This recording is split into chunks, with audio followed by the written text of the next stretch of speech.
अगला पद्यांश है। सांचे ढाला सकल वपुह दिव्य सौंदर्यशाली, सत पुष्पों से सुरभि उसकी प्राण संपोषिका है। दोनों कंधे वृषभ वर से हैं बड़े ही सजीले, लंबी बाहें कलभ कर से शक्ति की पेटिका है। इसमें ये सुरक्षी छपा हुआ है, जबकि ये होना चाहिए सुरभि, गलत है। अब प्रस्तुत पंक्ति में राधिका पवन दूतिका के सामने अपने प्रियतम श्री कृष्ण की सुंदरता का वर्णन कर रही है और उनकी पहचान बता रही है कि तुम अगर जाओगे तो कैसे उनको पहचानोगे। तो राधिका जी कह रही हैं कि सांचे ढाला सकल वपु है दिव्य सौंदर्यशाली, यानी सकल माने संपूर्ण, वपु माने शरीर, उनका सारा शरीर ऐसा लगेगा जैसे सांचे में ढली हुई कोई मूर्ति हो। सांचा में एक मूर्ति ही ढाली जाती है। और दिव्य सौंदर्यशाली और देवताओं जैसी अलौकिक कांति सुंदरता से युक्त होगा उनका शरीर। सांचे, उनका पूरा शरीर जो है सांचे में ढले हुए एक मूर्ति के समान अत्यंत अलौकिक, यानी देवताओं जैसी कांति वाला सुंदर उनका शरीर होगा। असत पुष्पों से सुरभि उसकी प्राण संपोषिका है। और सत पुष्प माने सुंदर पुष्प से युक्त, अच्छे अच्छे पुष्पों की जो सुरभि माने सुगंध से युक्त वायु, जैसे अच्छे पुष्पों की महक लिए हुए हवा चलती है। सुरभि मतलब बोलते हैं सुंदर हवा, सुगंधित हवा। तो अच्छे पुष्पों के, उनके पुष्पों की सुगंध के समान उनके प्राण संपोषिका होगी। उनकी शरीर से महक निकल रही होगी जो प्राण संपोषिका होगी, जो प्राणों को पोषण करने वाली होगी। यानी जिस प्रकार अच्छे पुष्प, बढ़िया बढ़िया पुष्पों की गंध व्यक्ति के मन को खुश कर देती है, वैसे ही उनकी शरीर से जो गंध निकलेगी वो प्राण संपोषिका होगी, यानी प्राण मन को आनंद करने वाली होगी, मन को प्रफुल्लित करने वाली होगी, जो उनके शरीर से महक निकलेगी।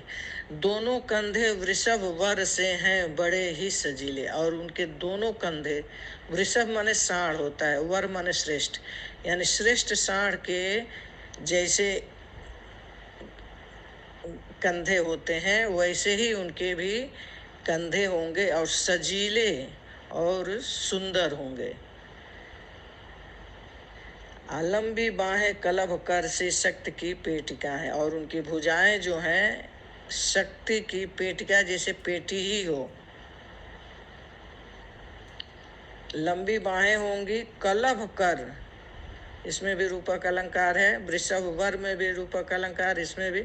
कलभ माने हाथी के, कर माने सूंड, कर माने हाथ होता है, लेकिन कलभ कर का मतलब हाथी के, कर माने सूंड भी, कर माने हाथ भी, लेकिन यहाँ पर कलभ कर है तो हाथी के सूंड के समान उनकी दोनों भुजाएं शक्तिशाली होंगी। ऐसा लगेगा जैसे ये दोनों भुजाएं शक्ति की पेटिका ही हैं। अगला है।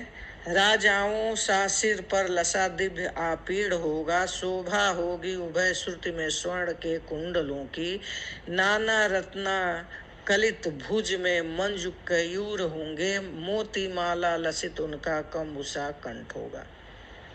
और पहचान बता रही है राधिका जी पवन से कि हे पवन, राजाओं सा सिर पर लसा दिव्य आपीड़ होगा। आपीड़ माने मुकुट, जैसे राजा सिर पर मुकुट धारण करते हैं वैसे ही उनके सिर पर दिव्य मुकुट होगा, अलौकिक मुकुट सुशोभित होगा। शोभा होगी उभय श्रुति में स्वर्ण के कुंडलों की। उभय माने दोनों, श्रुति माने कान, और दोनों कानों की सुंदरता ऐसी होगी जैसे कानों में, दोनों कानों में वो स्वर्ण के कुंडल पहने होंगे और उसकी शोभा अच्छी लग रही होगी। दोनों कानों में तुझे सोने के सुंदर कुंडल की शोभा बिखेरते हुए दिखाई देंगे और नाना रत्न कलित भुज में मंजू कयूर होंगे। और भुज माने बाजू में, मंजू माने सुंदर, कयूर एक आभूषण होता है। तो वो भुजाओं में जो आभूषण कयूरबंद पहने होंगे, सुंदर मंजू कयूर पहने होंगे, उसमें नाना रत्ना कलित, उसमें अनेकों प्रकार के रत्न जड़ित होंगे। यानी अपनी दोनों भुजाओं में अनेकों प्रकार के रत्नों से जड़ित बाजू, सुंदर मंजू माने सुंदर बाजूबंद पहने होंगे। मोती माला लसित उनका कम्बुसा कंठ होगा। उनका कंठ शंख के समान है। कम्बु माने शंख के समान कंठ, यानी शंख के समान कंठ में मोतियों से युक्त माला धारण किए होंगे।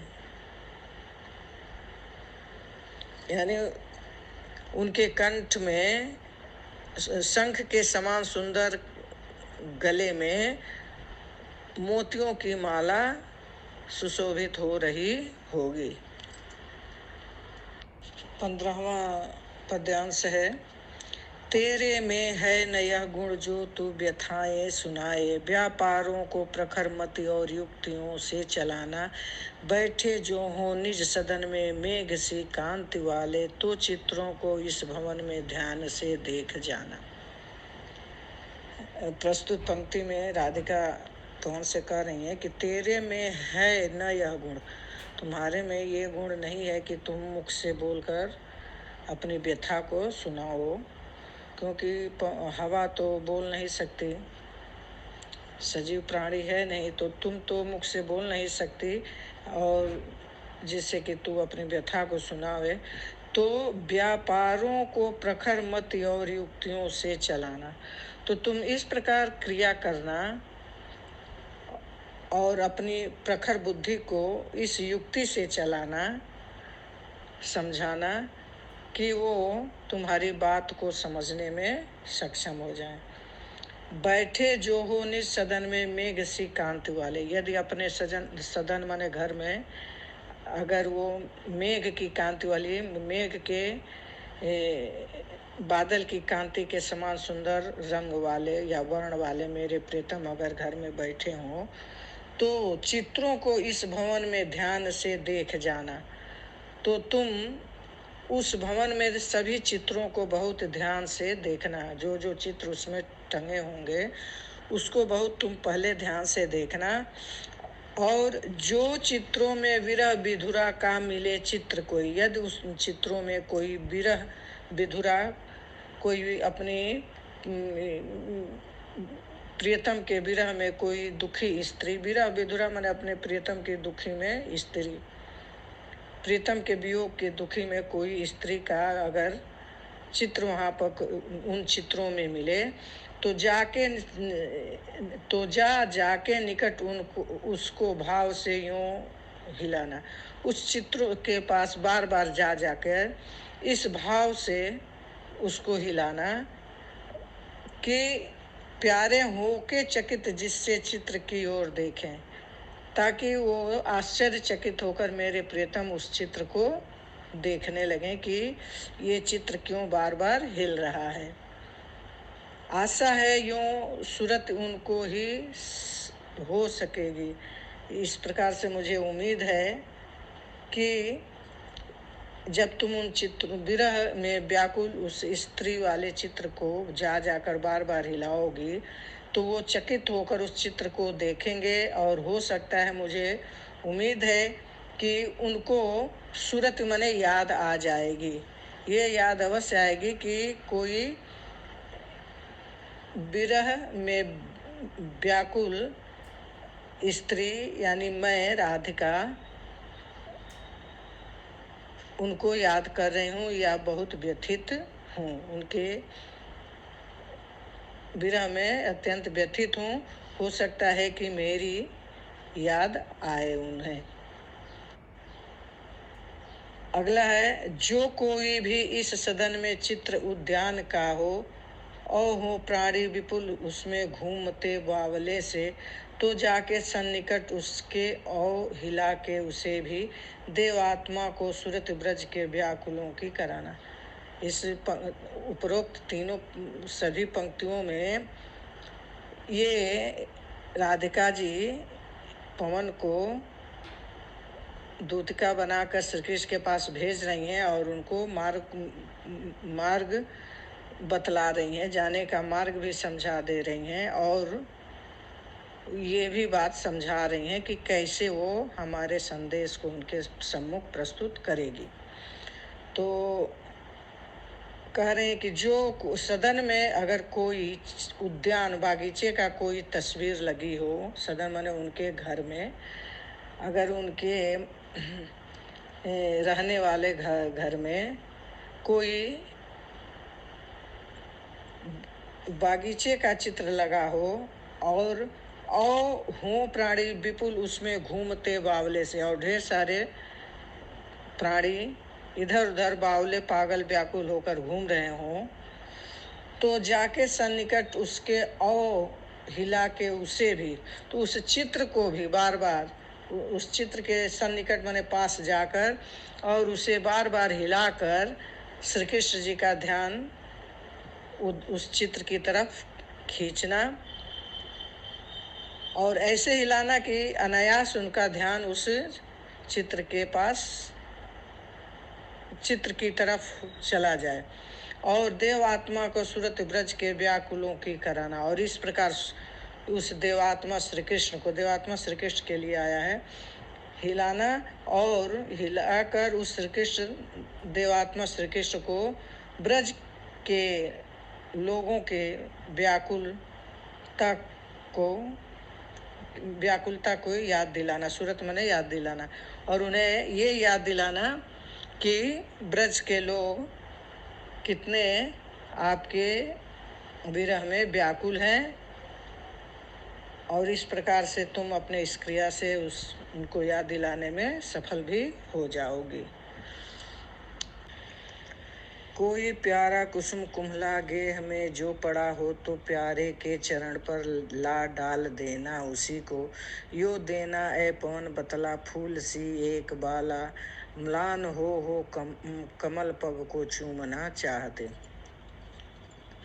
प्रस्तुत पंक्तियाँ पवन दूतिका से लिया गया है, जिसके रचयिता अयोध्या सिंह उपाध्याय हरिओं जी हैं और ये प्रिय प्रवास से संकलित है। इसमें राधा पवन दूतिका को समझा रही हैं कि श्री कृष्ण के पास जाकर मेरी वियोग व्यथा को इस प्रकार बतलाना